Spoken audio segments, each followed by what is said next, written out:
On this week's episode of Ride the Lightning, the Tesla unofficial podcast, Tesla's Q2 production and delivery numbers are in, and the news is once again good. Plus, a Plaid Model S goes racing up Pikes Peak and brings home a trophy. Tesla is formally opening up its Superchargers in a couple of European countries, and more.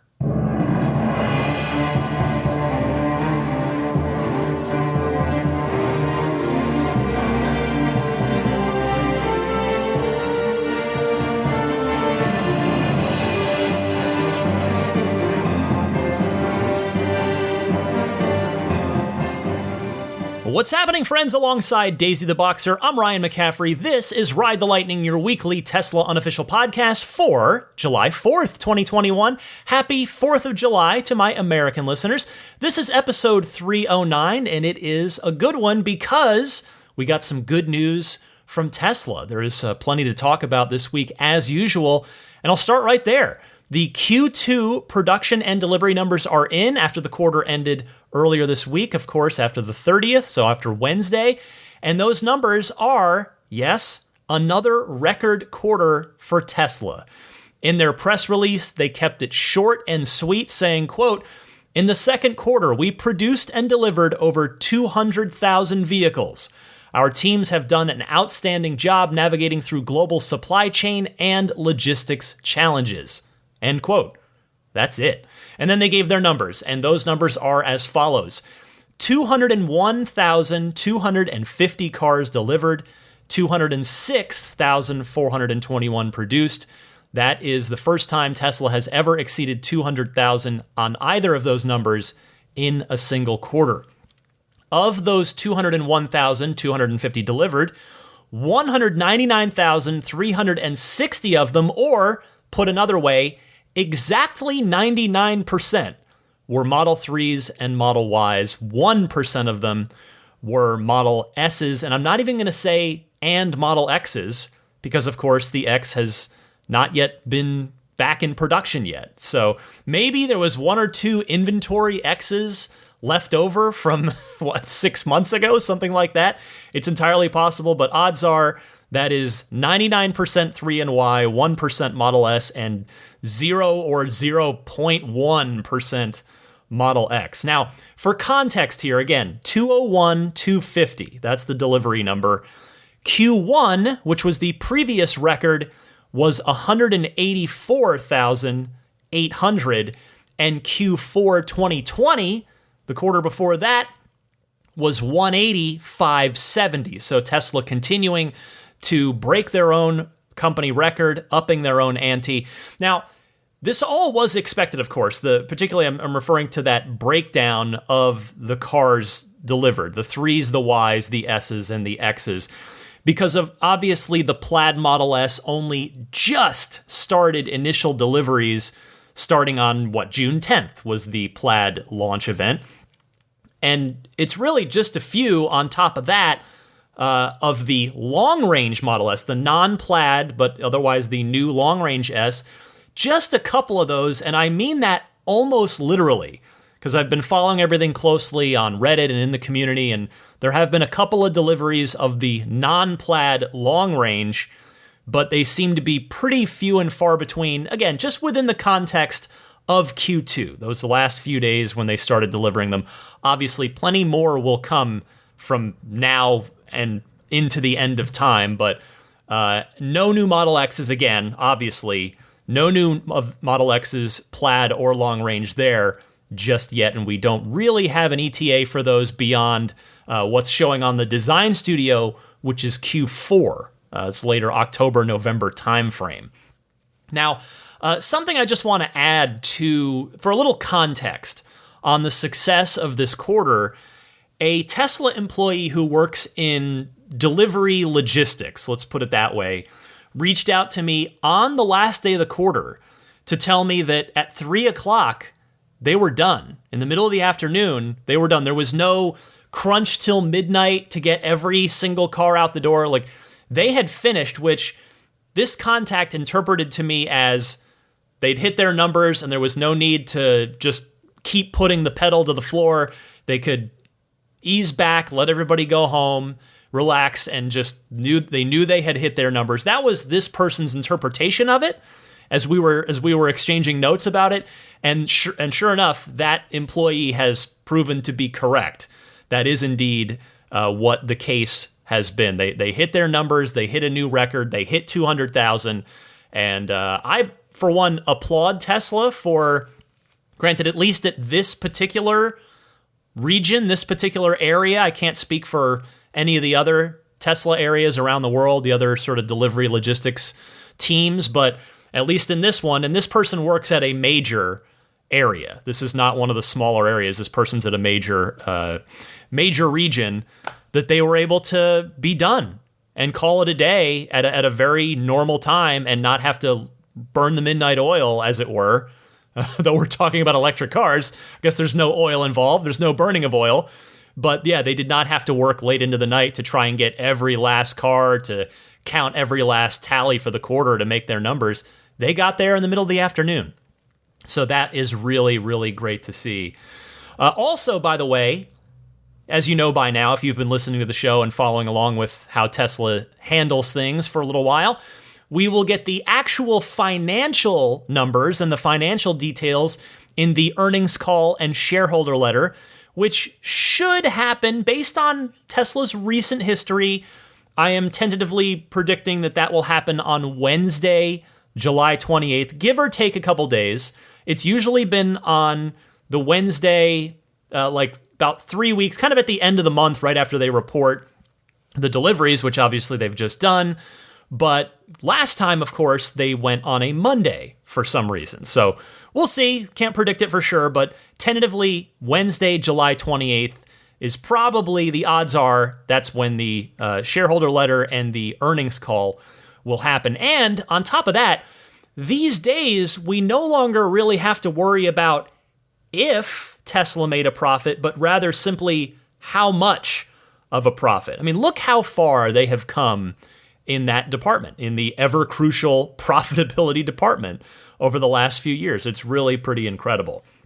Now, looking ahead, Q3 of 2021, that we're just starting now, should almost certainly surpass Q2, barring any severe supply chain issues, which would thus set another record for the company for the, third consecutive quarter, because or maybe fourth consecutive, it'd be the fourth consecutive quarter if that's the case, because the 3 and the Y should, as far as we know, keep chugging along at their current run rates, if not a bit higher.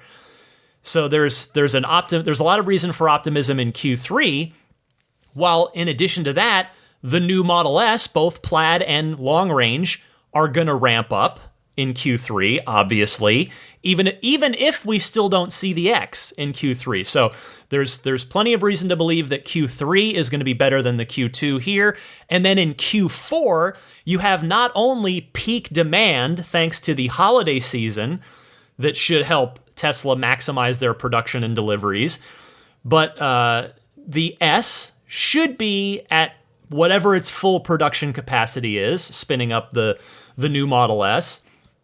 And in Q4, as I noted there, the new Model X should start delivering in Q4 as well. And just as a cherry on top, although that cherry will soon turn into a full platter of food, to keep this ridiculous analogy going, we will probably in Q4 have at least a handful of Model Y 2.0s, of the new Model Ys coming out of Berlin and or Texas as well, before those two facilities really start ramping things up in 2022. So all good news for Tesla on the quarterly production and delivery front. And again, stay tuned in a few weeks from now for the earnings call. I'll have, of course, my usual recap, highlights, and analysis from that.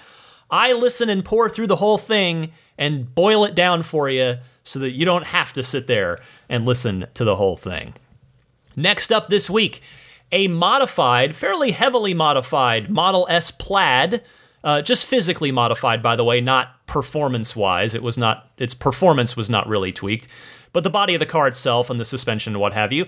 But a modified Model S Plaid, I think it's safe to say, it's not too much of a fanboy comment here, to say that it destroyed the competition in the annual Pikes Peak hill climb race. Now, that modified Model S Plaid was driven by world-renowned driver Randy Pobst, who you may remember from when I interviewed Randy here on this podcast after his run at Pikes Peak in a modified Model 3 last year. This time around, Randy was behind the wheel of a very tricked-out Model S Plaid, which was put together by the performance-minded EV wizards over at Unplugged Performance. Randy and the black Plaid, which, by the way, if you're curious, a Model S Plaid in the color black, so Unplugged Performance named it Dark Helmet, which, if you're a fellow Spaceballs fan, you know exactly where that comes from.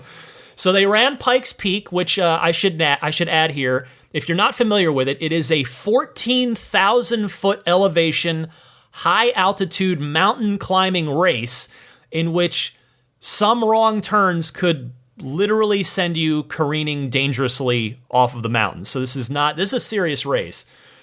And the Mr. Dark Helmet, if we want to refer to the car as a Mr., I don't know.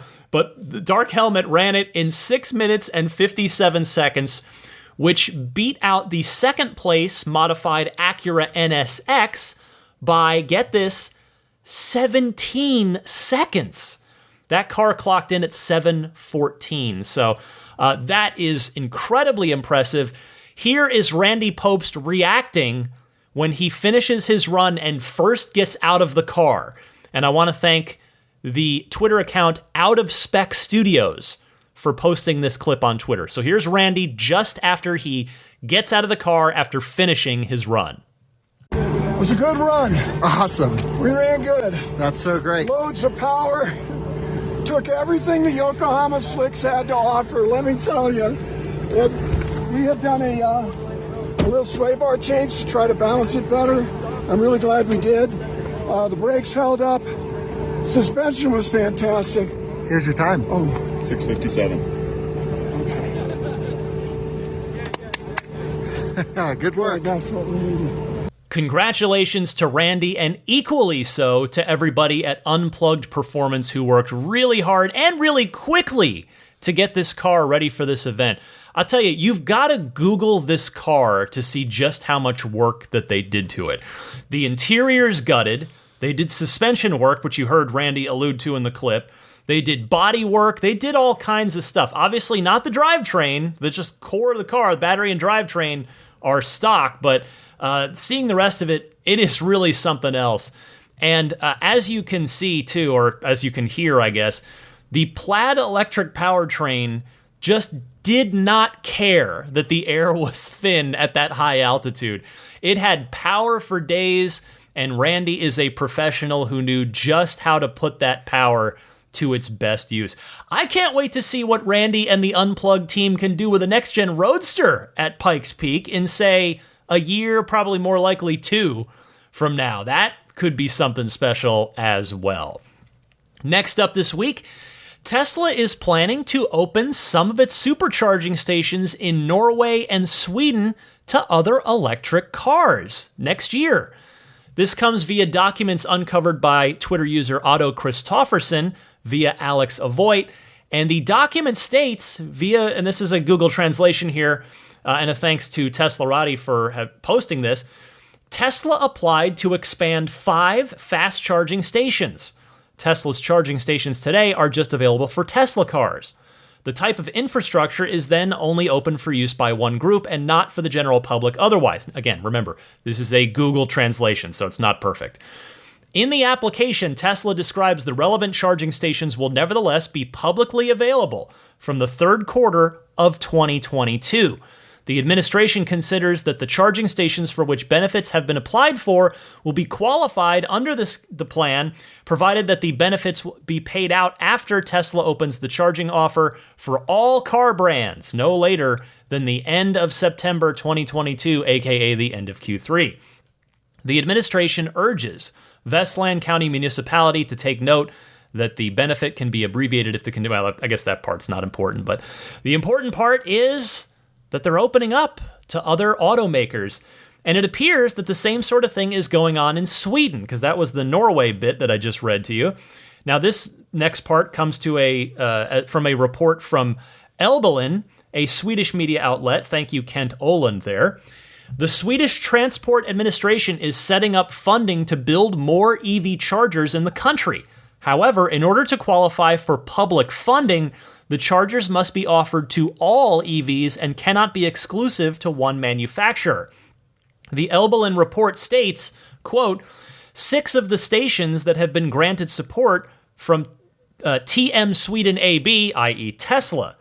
Their superchargers can only be used by Tesla's cars. This is not in accordance with the Swedish Transport Authority's rules for support, which state that it must be about public charging stations. Tesla has applied on these grounds and also certified in the application form when they ticked that box. We therefore assume that the charging stations they build will be public, says Hanna Eklof from the Swedish Transport Administration.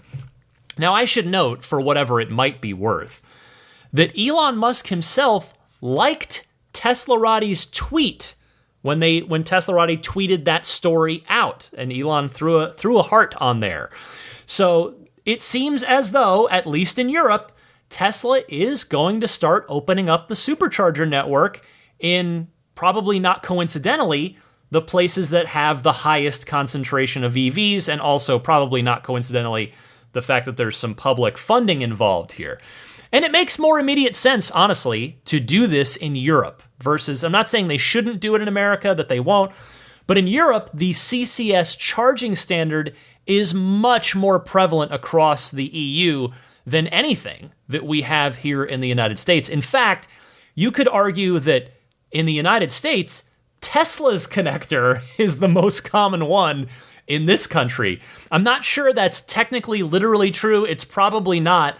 But in Europe, for sure, the CCS standard is so prevalent that Tesla uses it on a lot of superchargers themselves. So if you pull up to a Tesla supercharger, you will find that on the plug.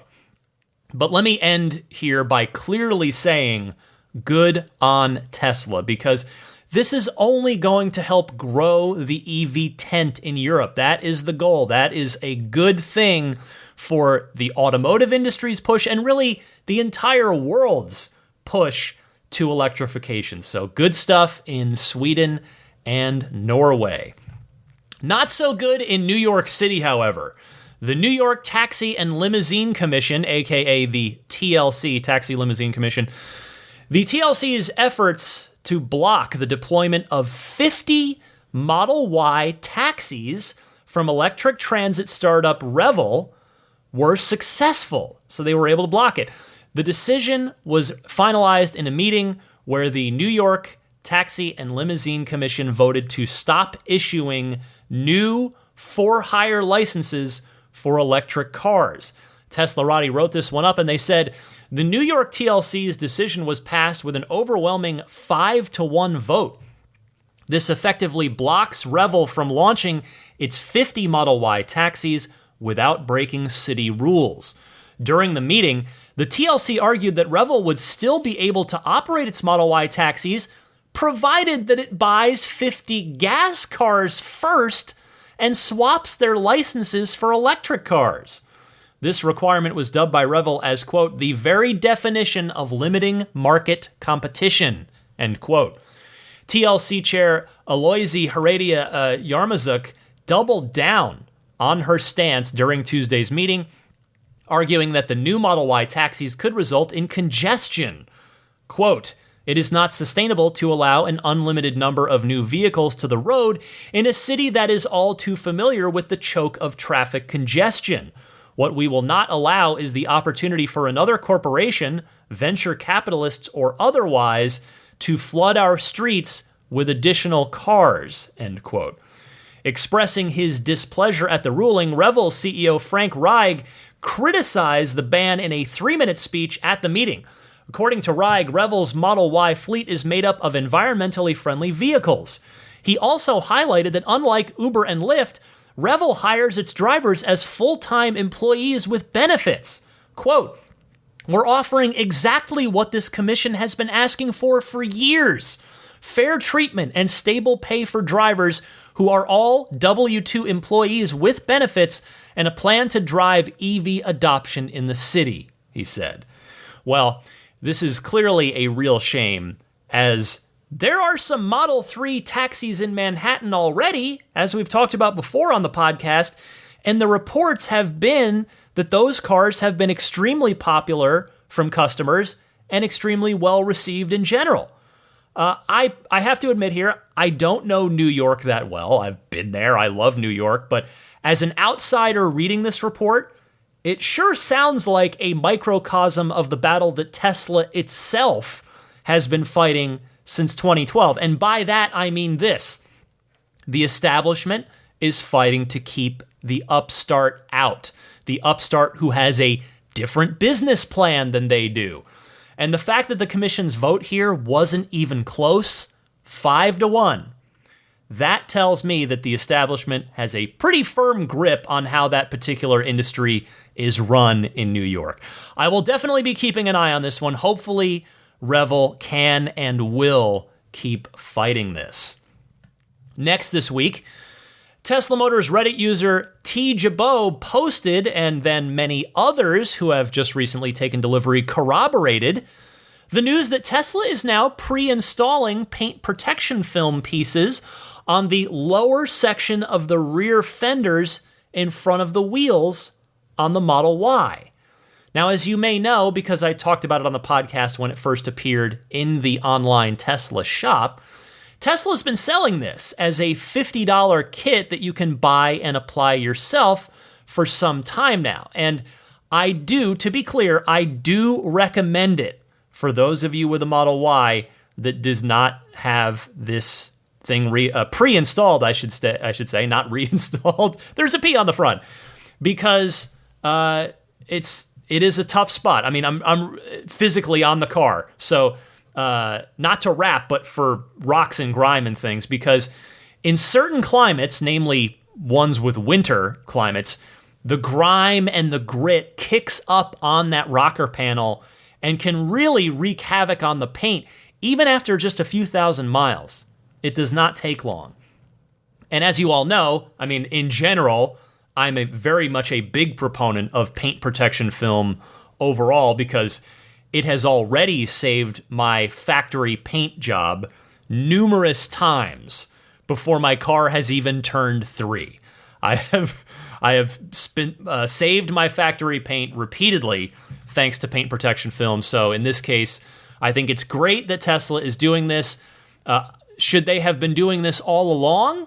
Probably. So I'm not going to sit here and say that this is some amazing benevolent thing, but Tesla's doing the right thing now. So there's no point in, whining about what they did or didn't do before. They're doing the right thing here. I'm happy to see that. And again, I definitely recommend getting that area protected for those of you with a Model Y that's not super brand new, that didn't already come with this PPF section pre-installed for you.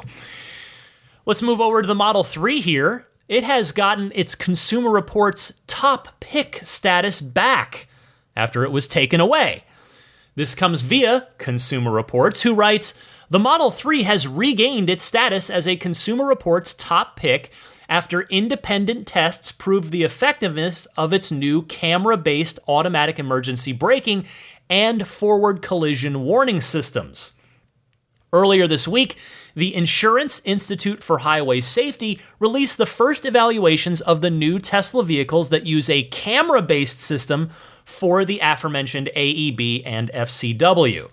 Because of their performance, the Model 3 will once again get a Top Safety Pick Plus designation, which is the IIHS's highest safety award.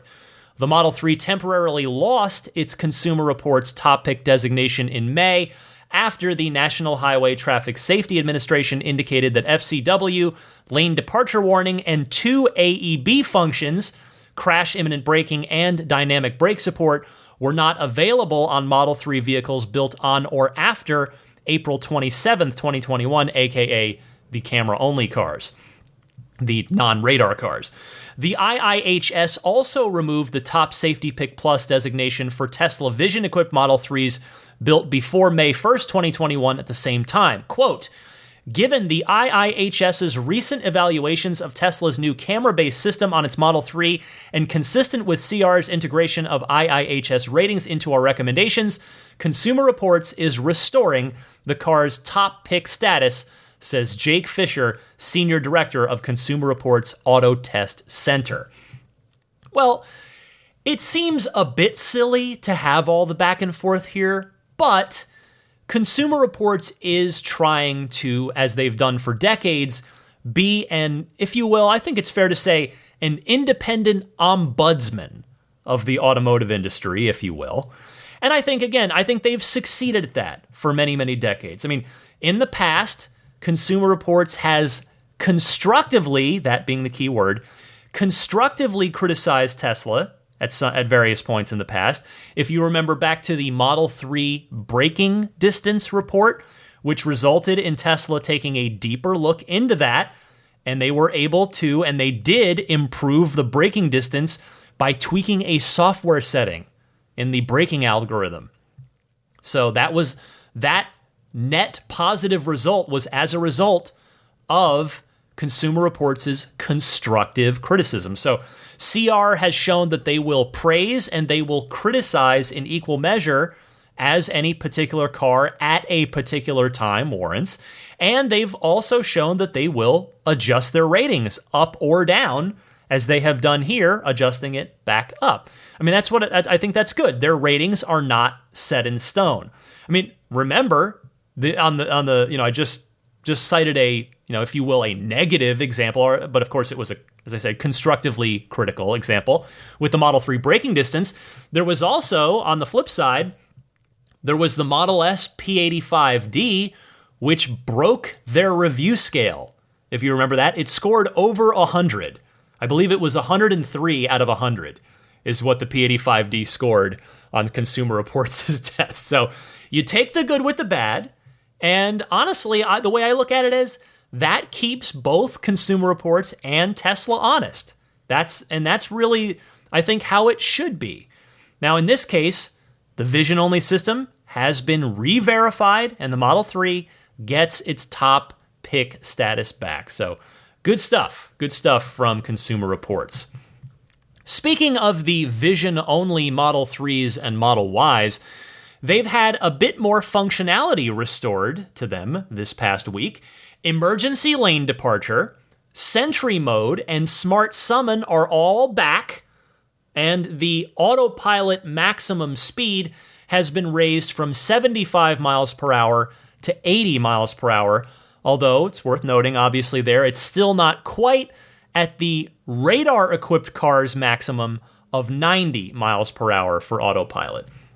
Still, I think it's really great to see that this has happened so quickly, because some in the community, I think I talked about it at the time, and I think this is an understandable concern, that they were a bit worried that it could be a while after how long it took Autopilot 2 to catch up to the functionality of Autopilot 1 after Tesla switched to their own in-house system back in, that would have been late 2016.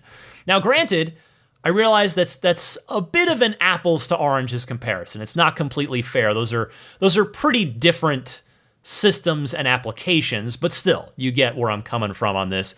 And the bottom line, good on the Tesla software team for getting this dialed in pretty quickly after pivoting to the vision-only, radar-free system. Finally this week, some good news for those of you in right-hand drive territories. The first right-hand drive Model Ys have now become available for order in Hong Kong. Thank you to Reese Jackson for letting me know. He pointed this out. He sort of had me prepped for it, said, it looks like this might happen this week, and I wrote back and said, thank you for the heads up. If it comes through, give me an update. He did that before I recorded, and here it is. All 3 versions of the Model Y are now available in Hong Kong, which is a right-hand drive market. It's you're probably saying, wait a second, all three? Yes. The long-range dual motor, the performance, and, yes, the standard range Model Y is available for order in Hong Kong as a right-hand drive Model Y. Now, presumably, these cars are going to be made at Giga Shanghai. It's a much shorter trip to get them to Hong Kong if they're built there. And I would imagine that another major right-hand drive territory, that being the UK, shout out to all of my UK listeners, I would imagine they will get their Model Y right-hand drive once Giga Berlin is up and running. I can't imagine. It's possible. I should say I probably shouldn't word it as I can't imagine, but I suspect it's more likely that the UK will start getting right-hand drive Model Y once Giga Berlin is up and running. Now, we've seen, Giga Shanghai has been sending standard range Model 3s to Europe for a couple of quarters now. So it's not out of the question that they might do the same with right-hand drive model. Those are left-hand drive cars, but that doesn't really matter in this particular example. So it's certainly possible that Shanghai could send out right-hand drive Ys to Europe, but I suspect it's more likely that Giga Berlin will facilitate both left-hand drive and right-hand drive Model Y once that factory opens up, which again is due to happen in the next 5 or so months. So keeping a close eye on that. That's everything I've got for you in the world of Tesla news for this week, but stick with me. Plenty of your excellent phone calls, your questions, your comments pertaining to everything in the world of Tesla are coming up in the Ride the Lightning hotline right after this.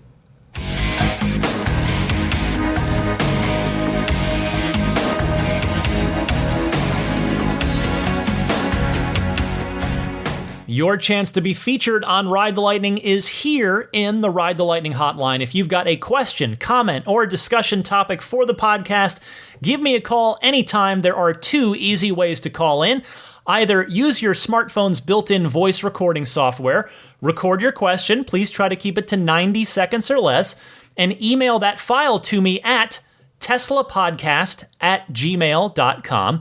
Or you can take that same 90-second or less question and just call and leave a message on the Ride the Lightning hotline. You can call in anytime. It's toll-free. The number is 1-888-989-8752. That's 1-888-989-TSLA. And if you know someone special with an upcoming birthday, anniversary, graduation, or some other special occasion, you can give them a unique gift of recorded voices from friends and family telling them why they're special. The recordings can be podcasted or put onto a keepsake. Visit lifeonrecord.com to learn more. Let's kick it off with Jason from nearby Oakland, California. Hey, my name is Jason. I'm from Oakley, California. I'm a new listener to the pod, and I really appreciate all you're doing. I wanted to ask, I really want a Model Y, and my wife and I have been test driving it with the touchless test drive, which has been a great experience overall. But my question is, should I wait? Because I know Giga Texas is coming online, and they're going to be producing those new battery packs and the back end and front end, whatever. So I don't know. My thought is to wait to get the newer everything, but I don't want the price to go up wildly, and I would like the car sometime within the next 6 months. So anyway, I just wanted to know your thoughts. Thanks a lot. Jason, welcome to the podcast, and I'm sorry, you said you're from Oakley, California, not Oakland. I apologize for not hearing that correctly at first, which, although interestingly, you're still in the greater Bay Area. Anyway, you're actually not too far from Immaculate Reflections. Anyhow, this is a very fair question that's come up before, but I am happy to give you my opinion on this. It comes down to some personal factors, I think. First, how old is your current car? Is that car still under warranty, extended or otherwise? If not, do you anticipate any major repairs or services being needed on it in the next year or two while you were to wait for a new Model Y 2.0? How much do you drive? Because then you can figure out how much you'd be spending on gas in that time versus the money you'd save by going with an electric car now. Your decision can be influenced by any and all of those factors, and it also comes down to patience as well. Are you in a hurry to get something soon? If not, then sure, you can always wait it out. And yes, as you noted, the price might continue to inch up. However, the flip side of that is that not only are the 4680 cells with the structural battery pack coming, but the cars do just continually improve, usually on a pretty minor incremental basis. But still, it's a lot to consider. I hope that throwing all of that out at you here helps you make an informed decision as you consider your purchase. Thanks so much, Jason, and I hope you'll stick around the podcast for a while. Lawton from Chicago is next. Go ahead, Lawton. Hi, Ryan. It's Lawton from Chicago. Want to comment on Tesla's removal radar for the Model 3 and Y is an excellent example of the benefits that come from the relentless approach to efficiency. By eliminating radar, Tesla saves precious resources on full self-driving research and development. They no longer need to invest additional engineering time and effort on cataloging radar data and integrating to their neural nets. This should allow vision-based FSD to more quickly improve. By removing radar, they save money by eliminating the cost of the part. This also simplifies vehicle production and removes a potential component bottleneck with a worldwide computer chip shortage. The removal radar also makes the vehicles themselves more efficient. The energy savings by not needing the power radar and weight reduction to further help vehicle range. The extra computing power gained by not needing the processing radar could also benefit neural nets for FSD. Tesla's continued commitment to efficiency from start to finish will go a long way towards maintaining their industry-leading profit margins and technology advantage. Thanks for an hour of Tesla fun and enthusiasm every week. Look forward to your thoughts. Always great to hear from you, Lawton, and I suspect that in time you will be proven correct here. I mean, some of what you just said is fact, the reduction of cost and complexity. But as far as the actual user experience, I'm glad you brought this up because I've been reading reports of people who've taken delivery of the radarless 3s or Ys over the past couple of weeks here. And so far, again, just right out of the gate, is that the overall takeaway seems that, again, for this moment, and this may not even be true by the time this airs with software updates, it's not quite as good as of a user experience as the cars with radar. The new ones seem to be a bit more conservative in their autopilot actions, and they seem to be suffering a bit in a harsh weather scenario, read rain. But Tesla was clear up front that these cars would be temporarily nerfed. I did the story about that, about them regaining some abilities earlier in the show. But they've also got a longer follow distance, and then again, they're still not up to the maximum 90 mile an hour autopilot top speed. Remember, as I said, this isn't the first time that Tesla's made a major autopilot transition. When they had their very public and bitter divorce, this is kind of the longer form version of what I was talking about earlier. Autopilot 1 was in partnership with Mobileye. They had a pretty public, pretty bitter divorce, and they had to develop and release their own in-house developed system, which we call Autopilot 2. And it took actual years for the functionality to catch up in Autopilot 2 to where it was in Autopilot 1 before eventually surpassing it, of course, because Tesla had to write absolutely all of it from scratch, which is, again, what they're doing now in coding this thing to work without radar. Now, some in the community are, again, as I noted earlier, fearing something similar could happen. I mean, on their blog about this, which I read key parts of aloud on the podcast here a few episodes back, Tesla had said, in the weeks ahead, we'll start restoring these features via a series of over-the-air software updates. And it's that weeks part that has some people in the community nervous that those weeks could turn into months or perhaps even longer. And again, as I said earlier, I think that is a valid concern, particularly for those people that have paid $10,000 for the full self-driving capability package. But to get back to your point, Lawton, the part of your call that excites me the most is Dojo kicking into high gear. That neural net being rewritten to learn data at a much faster and more efficient rate. It is going to be fascinating to see if we, as the customers, will actually be able to see a tangible improvement in how fast the updates and improvements happen. I mean, that has begun for new owners of the vision-only cars, and it's going to start for the rest of us pretty soon. So we'll just keep an eye out and root for Tesla to kick some major butt on this and really accelerate this thing forward. John from Frederick is next. Go ahead, John. Hi, Ryan. John from Frederick. PSA for anybody looking to install the pedestrian speaker into their Model 3. The Model 3 Performance built July 13th of 2019.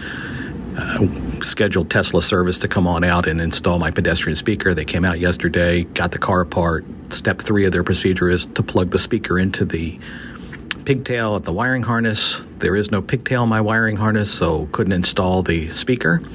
Come to find out that some Model 3s don't have this pigtail in their wiring harness, but they don't know it until they come out to try to install it. I was hugely disappointed. I had all my boombox settings set up and ready to go. Then I realized I have a first world problem. I can't make fart noises with my Tesla. So after I laughed at myself, I moved on.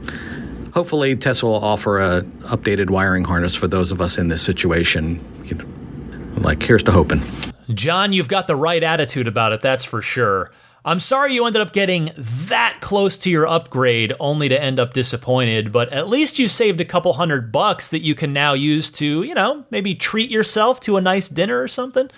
It's a good heads up to other owners who might want to get this done as well. Thank you very much for your call. Appreciate it. And let me go next to Evan from Indiana, the owner of a Model X. Hey, Ryan. Evan from Indiana. Long-time listener, first-time caller. I'll have to meet up with Carmel Pete sometime, see if I can get together with him at Tesla Motors Club event of some kind. I had a quick question and thoughts on my 2017 Model X. I have full self-driving, have hardware 3.0, and with the new FSD 9 beta getting ready to roll out, hearing a lot of chatter about needing to have that interior cabin camera facing the driver, if that's going to be required for the new full self-driving beta rollout with Tesla Vision, or if there'll be some kind of maybe a retrofit kit that comes where a new camera is installed near the rearview mirror to keep an eye on the driver. Just want to know what your thoughts are on that. And thanks for the show. Always appreciate listening every week, and can't wait for each Sunday to hear the new podcast coming out. Thanks, Ryan. Talk to you later. Evan, thank you very much for your call. The short answer, which I can say with about 99%, but admittedly not 100% certainty, is you're all good. There's just no way you're going to have the cabin-facing camera, because that would omit all of the Model S and X owners up until the new cars, or require them to get a retrofit, and neither of those scenarios seems particularly likely at all. So I think you'll be golden. Don't worry about it. Hopefully that helps. And here's to the button materializing in our cars very soon. Daniel from Lawndale, California is up next. Hello, Ryan. It's Daniel again from Lawndale, California. I had the strangest thing happen to me this morning on my way to the dentist. So I have a Model Y that I purchased in March of 2020 that has software version 2021.4.18, and I use the one-pedal driving style and hold feature when my car is stopped. So I just left my house, and I was maybe a half a mile into my route when I came up to a traffic light with a few cars ahead of me. I started letting off the accelerator until the car came to a stop. I was on a slight upward incline, and much to my surprise, the car begins to roll back. The brake didn't engage like it usually does, so I immediately jammed on the brake pedal, but to my surprise, it went soft and wasn't engaging, and the car continued rolling back. I tried pumping it a few times, but no luck. Fortunately, no one was behind me. I then applied enough pressure on the accelerator to keep the car in place, and that worked until the light changed and I took off. I was a bit nervous when I came up to the next light, but this time everything worked, and the brake pedal was engaging too. I was like, WTF, what just happened? I did do a bug report and noted the time as well. I made a few more stops before returning home, and the issue never returned. I called my local service center in Torrance and talked to a tech. He hadn't heard of this happen, but said if I was feeling unsafe about driving it or if the problem happens again, to bring it in. I'm curious if you or your listeners have heard of this happening before. All right, Ryan, give Daisy a rub for me and have a great rest of the week. Daniel, that's a new one to me, but wow, that is a scary one. You really lucked out that there was nobody behind you. You're also, by the way, a braver person than I am. I think I'd have been too scared to do anything but pull over at that point and try rebooting the car. But obviously, I am glad to hear that the brake ghost in your machine went away as quickly as it arrived, and it sounds like your local service center responded appropriately as well, which is excellent to hear about. In fact, you did everything right. You reported it to your service center. You did a bug report in the moment. So hopefully somebody at Tesla studies that bug report, because that is obviously something that Tesla does not want to have happen to anyone else ever again. Gil from San Diego wants to talk about the 4680 battery cells that will soon be occupying most, if not all, of the future, well, not all of them, not the Model 3 for a while, but most of the upcoming Tesla vehicles. Gil, go ahead. Hey, Ryan, Gil from San Diego. We had a question the other day with a couple friends, and that is when Tesla moves to the 4680 batteries with the batteries sort of built into the car itself or the undercarriage itself, how does it work when you need to replace the batteries? Right now I think the whole thing just kind of comes off and you can replace it. And I should note that I'm skeptical about whether or not you'll need to, most people will even need to replace the battery over the lifetime of the car, but it is a curious thing if you keep it a long time or if something happens and you want to replace it, if it's part of the body. So I'm wondering if you've seen or heard anything about that or if they mentioned that at Battery Day. I just don't remember it. Thanks. Talk to you soon. Well, I don't know for sure yet, Gil, but I believe they'll still be able to get at individual cells, presumably through the bottom of the car by removing the protective plating that will no doubt be in place, and be able to swap out individual 4680 cells. If you've seen the pictures of them from Battery Day or otherwise, you know that they're huge. They're way bigger than the 2170 cells, and certainly a lot bigger than the 18650 cells. So there will be a much lower number of them in each car. So it's not like they'd have to swap out thousands of cells individually, which if you've ever seen the Model S pack cracked open, or even the Roadster pack, the original Roadster pack before that, it's crazy. There's literally, I used to have the number memorized for how many individual battery cells were in the original Roadster pack. I want to say it was give or take right around 7,000. So anyway, that's neither here nor there. The 4680s they're much, much bigger than the older cells. Anyway, I can't answer for certain, and that is definitely something that's going to be interesting to learn when Tesla finally does start shipping these into cars later on this year with the Model Y and then the Cybertruck after that. Thanks as always for your call, Gil. Let me go next to Adam from Indianapolis. Hi, Ryan. This is Adam from Indianapolis. I listen to your show with my 9-year-old son, Travis, and my 5-year-old daughter, Adrian. They love the podcast. We had a couple of things we wanted to touch base with you on. The first thing is thanks for the tip on the lumbar support. I had no idea my car had it, and I've driven it for 60,000 miles. I always wondered what that round button was. Secondly, on my last software update, when my car woke back up from the software update, it thought it was in Wisconsin, and I live in Indiana, and it thought it was on Central Time Zone. I restarted it. Then the GPS found the correct location, but the clock is still wrong. I've restarted it several more times. I've pressed on the brake while I was restarting it. I've even driven to the Central Time Zone and back, and it's staying on the Central Time Zone. So I was wondering if anyone in the community could help. And I love your show. Thanks for your hard work. Hey, Adam, thank you very much for your call, and I am very glad that I could be of service with regard to the lumbar button. For your clock problem, I confess I've not heard of that one. It does seem odd to me that the car would know where it was on the nav, but still have the wrong time zone. Here's what you can try. You can try pressing and holding your finger on the clock on the screen for a few seconds to see if that resets it. If not, then maybe you're going to need a service center visit to take care of this, because I'm not quite sure what else might be going on with it. But try that clock trick. I've been told about that clock trick before for when you've crossed over into a new time zone and it doesn't quite pick up right away. You can press and hold the clock. So try that. Hopefully it works. And thanks so much for calling in. Christian from West Virginia is a new Tesla owner, and Christian is up next. Hey Ryan, this is Christian from West Virginia. Summer is slowly creeping up on us in North America, and I have a question, being a newer Tesla owner, about cabin overheat protection and the most efficient way to use that for my daily commute to and from work in the sweltering heat that some of us experience here in the U.S. I've had it enabled or on since taking delivery of my car back in December. And I noticed through that in Sentry mode, a little bit of depletion in battery throughout the day while I was at work. But I noticed there are some other options with no AC and then completely off. I'm just curious what the most efficient approach would be. Is it to leave it off and then let the car kind of catch up and kick the climate control into overdrive when you first get in the car? Is it to leave it on no AC all day and expect just a little bit of depletion throughout the day, but your car won't be so hot when you get in, or to leave it fully on? I guess it's a matter of preference for how comfortable you want it, but I'm looking to kind of maximize my range and efficiency of the car. So any insight you could share, or anybody else, would be greatly appreciated. Thanks. Take care.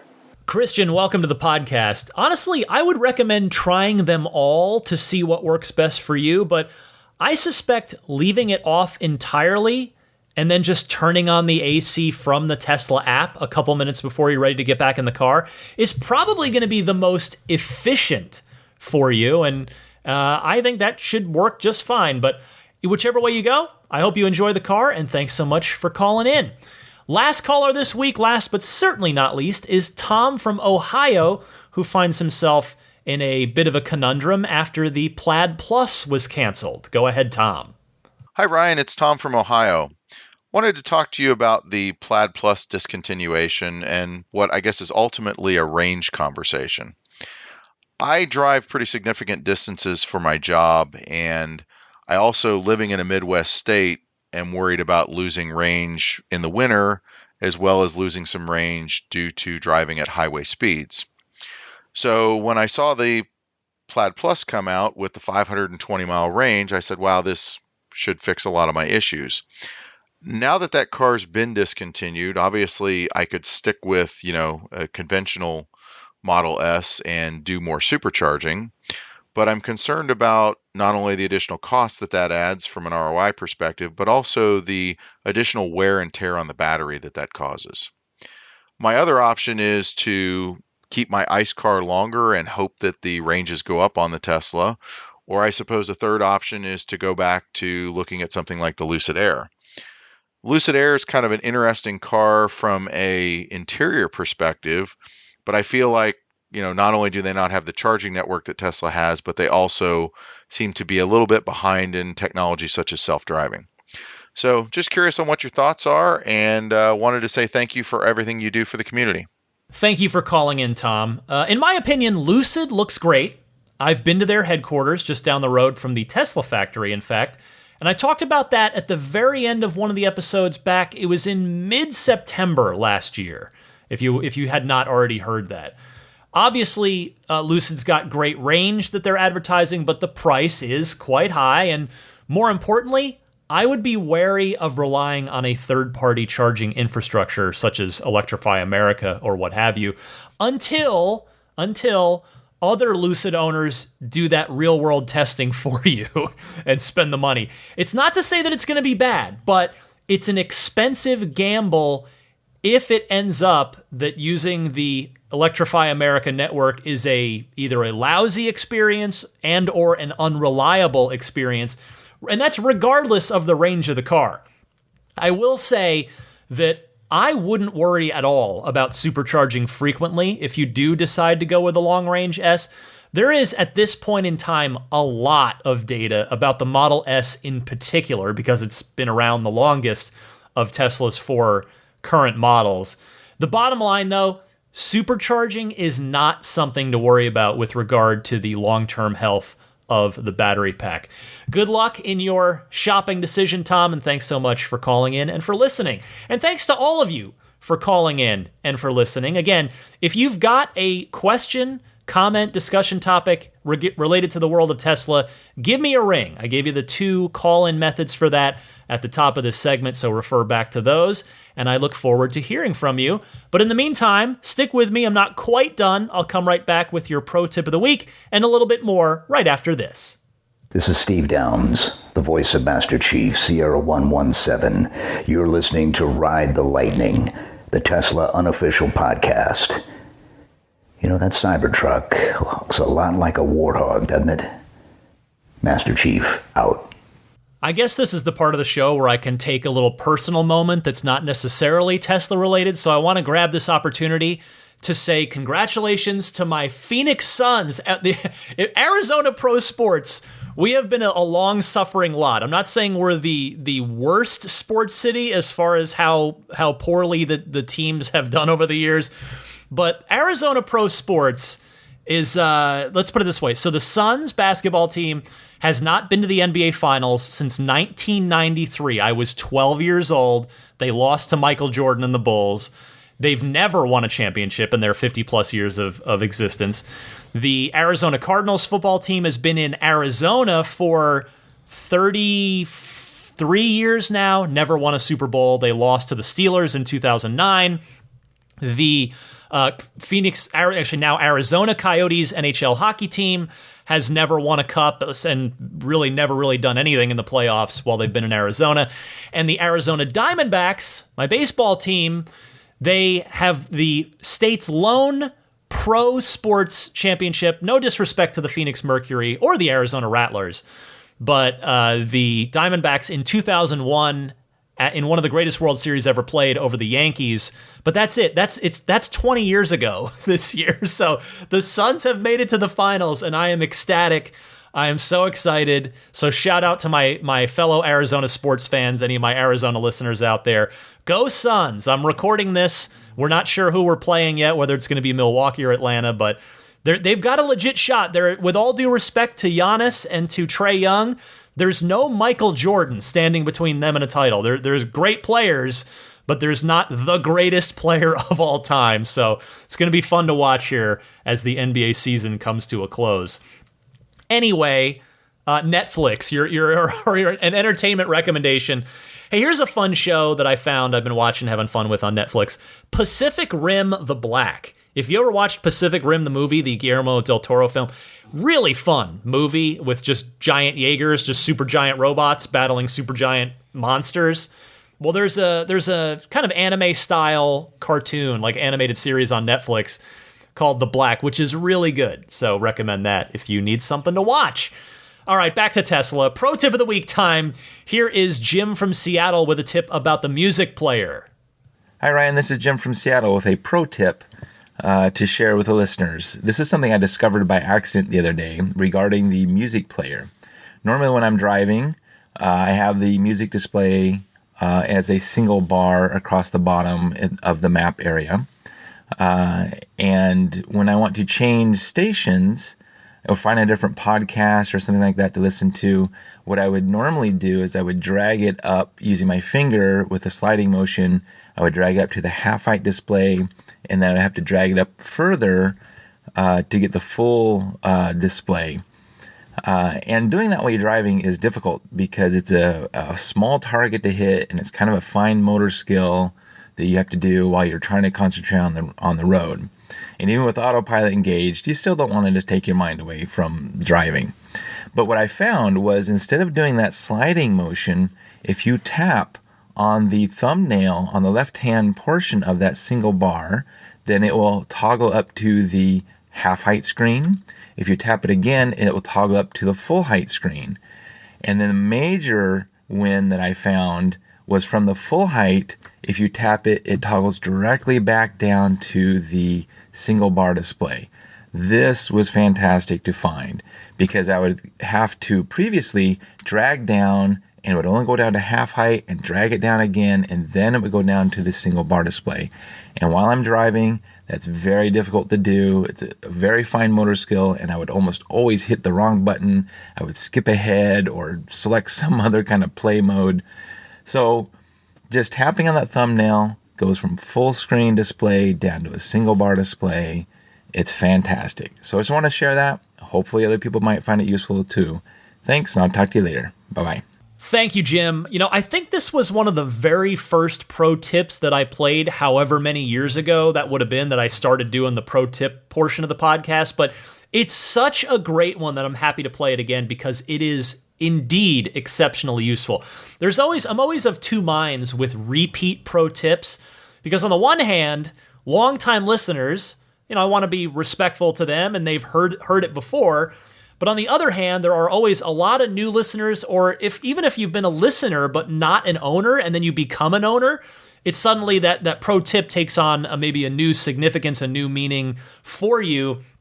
And on top of that, at least I can speak for myself and say that some of these quote unquote older pro tips, I will forget about them over time. And then when a caller calls in and mentions it and I listen to it and play it, and I go, oh yeah, I forgot about that one. So I hope that folks find these pro tips useful, even if they are ones that I've played like maybe 2 or 3 years ago. So thank you, Jim, because yeah, that one is a particularly good one. The Tesla UI designers definitely get big points for that little shortcut. If you've got a pro tip of the week, please send it in. It comes in the same way that the regular hotline calls come in, so refer back to earlier in the podcast for the instructions there, or refer to the show description on Apple Podcasts or wherever you're listening. Just look in the body text that accompanies this podcast, and you'll find the call-in info there. And with that, I want to start by mentioning the friends of the podcast. Let me actually start, if you wouldn't mind. We're starting the second half of 2021 already. I can't believe one half of 2021 is gone. It's been a good one for Tesla. It's been a fun one for this podcast. Let me take this opportunity to remind you about my Patreon. That is the primary way through which you can voluntarily choose to support the podcast. You can find my Patreon page at patreon.com/Tesla podcast. Patreon is spelled Patreon. And again, it is a way, Patreon is a vehicle through which you can support creators you like, whether it's authors or musicians or poets, or in my case, podcasters. This is, I put in the work every single week here, and I try to take a lot of pride, and I take it very seriously, as I hope comes through. Even though it's a fun podcast, I want it to be enthusiastic and enjoyable and something that you like spending an hour doing. But the actual act of making this is not easy every week. It's a lot of time, a lot of energy and research. So if you're able, willing, at some point, whether it's today, whether it's next week, to support me on Patreon, you can do so starting at the base tier is $5 a month, the sport tier, or you could do the pay once for a year option to back me, and you get a 5% discount if you do it that way. And with each successive tier, there are little perks and bonuses that stack. So the higher you go, you get all the perks and bonuses. So that's all. I want to humbly request that, maybe today, maybe soon, you might want to back me on Patreon if you enjoy this podcast, if you get a lot out of it. And also, now some external friends of the show. First up, abstractocean.com. Don't miss their just warehouse full of awesome aftermarket Tesla accessories. Whether it's center console wraps, whether it's dash wraps as well, if you don't like the look of your white ceramic interior dash trim, if you have the white interior, or the wood grain if you have the black interior. So they've got wraps for that. There are the wraps for the center console, the tempered glass custom fit screen protectors, the drop-in cup holder stabilizers, the rear footwell lighting kits, the just brighter interior lighting kits. All that and much more can be found at abstractocean.com, and go there, shop around, pile everything you want into your cart, and use the coupon code RTL Podcast at checkout to get 15% off of your first order. And that RTL Podcast code is all one word. Meanwhile, everyamp.com/RTL is the home of the snap plate. That is the front license plate bracket for people like me that don't like front license plates, but you got to do it. Some of you out there, depending on the state you're in, you got to do it. They've got a snap plate for all 4 Tesla models, so don't hesitate, whichever Tesla you're driving. Everyamp.com/RTL. The ones that Tesla gives you with the car, in terms of, as far as the Model 3 and the Model Y go, use an automotive tape adhesive sticking to the front of the car. That, the very thought of that sends shivers up my spine. So if you got to do it, don't use that one. Just spend a few bucks. It's not too much. Grab a snap plate. everyamp.com/RTL. It can go on and off in seconds, but it goes on securely. It won't touch the paint, won't damage anything, won't get in anything's way. Who else? Of course, Immaculate Reflections here in the greater San Francisco Bay Area. What an amazing detailer Jeff at Immaculate Reflections is, and an even more amazing human being. He has taken such great care of me and my car. As I'm getting near my 3-year anniversary with my car. It'll be at the end of the month, will be my 3-year. So thank you to Jeff for always taking such good care of my car, which I have dubbed the Spirit of Adventure after my favorite Pixar movie, Up. And he can take care of your car too, whether you want to do ceramic coating so that you don't have to wax the car for the next few years, whether you want to do paint protection film to protect it from those rocks, those dings, the debris, all that stuff. The PPF will do a good job, give you a nice shield, as it has for me. Maybe you perhaps also or alternatively want to do paint correction to get your factory paint finish looking as perfect as it can possibly be. All that and more. Just take a look on his website, and that's also how you can reach out and get in touch with Jeff to book in with him. That website is irdetailing.com. Mention that you are a Ride the Lightning listener, and there's a nice little discount waiting for you. Meanwhile, puretesla.com/RTL, your one-stop shop for your Sentry and dash cam needs. Go there. Choose either the 128 gigabyte kit for $49 or the 256 gigabyte kit for $69, and just buy it. puretesla.com/RTL. It's free shipping. It comes formatted and ready to go right out of the package. Just plug it straight into your car and you are done. You will not have to worry about not having a dash cam or Sentry mode. It will be reliable. It's going to work. It's micro SD based, which is designed for that kind of work. So grab it, puretesla.com/RTL. I'm a big fan. I use it myself. And then finally, the Jada line of products. The Jada Tray being the new one, and along with the Jada USB hub console, which is basically all their stuff in one. There's also just the USB hub separately. There's also the wireless charging pad for older Model 3s as well, which I qualify for. I use their wireless charging pad and I love it. I just got the Jada Tray, and I'm really liking that too. I was kind of indifferent. I hope they don't hear this and take offense. When they were nice enough to send me one, I was like, okay, let's put this in. But you know what? Now that it's in the car, like, it looks good. It fits perfectly. It can charge your smart watch. It can charge your AirPod case, your AirPods or your Pixel Buds. And it just does a nice job of organizing things in there. So I've become a big fan of that. Anyway, whatever you're going to grab, use the coupon code RTL for a nice discount on that. And when you're shopping there, please use my referral code, because full transparency, if you do, they'll throw a couple bucks my way for the sale as sort of a nice referral thing. So my link to use, please, is getjada.com/REF/8. And Jada is spelled JEDA.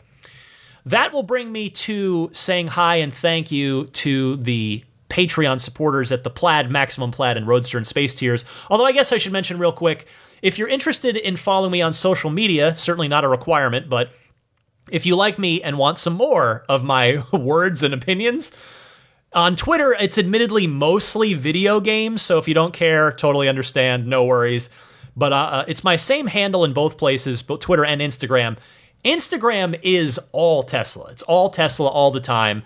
So I'm at DMC_Ryan on either Twitter or Instagram.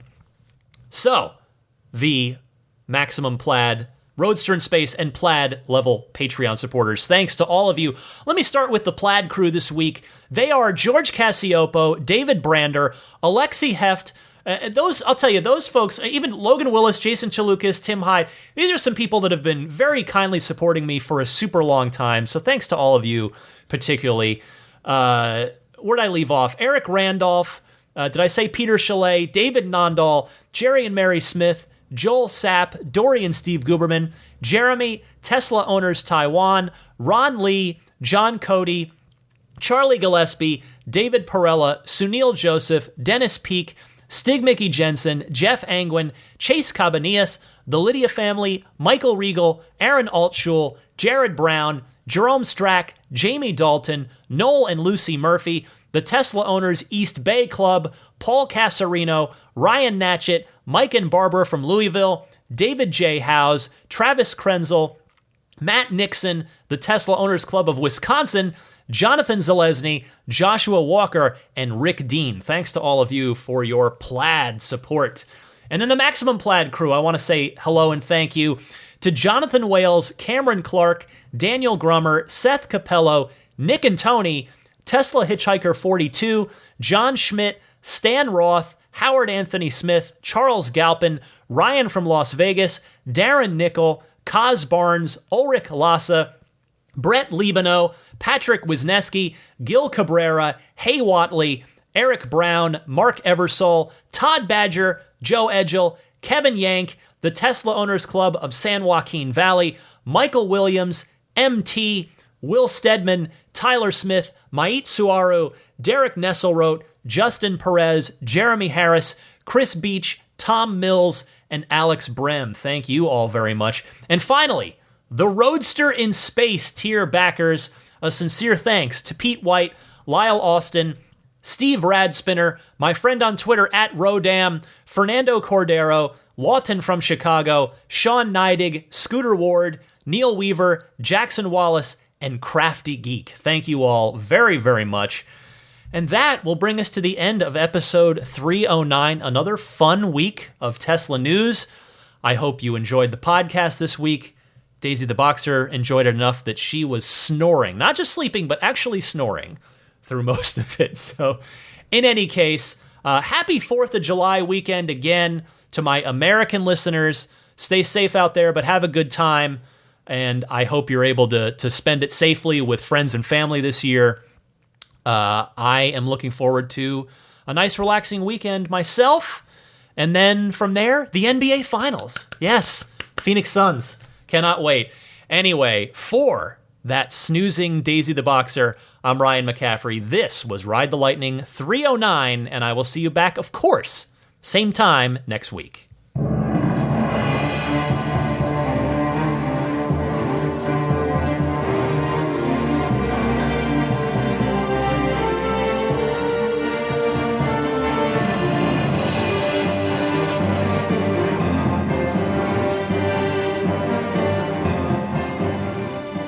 I mean, I think a Tesla is the most fun thing you could possibly buy ever. That's what it's meant to be. Our goal is to make it's not exactly a car. It's actually a thing to maximize enjoyment. It's maximum fun.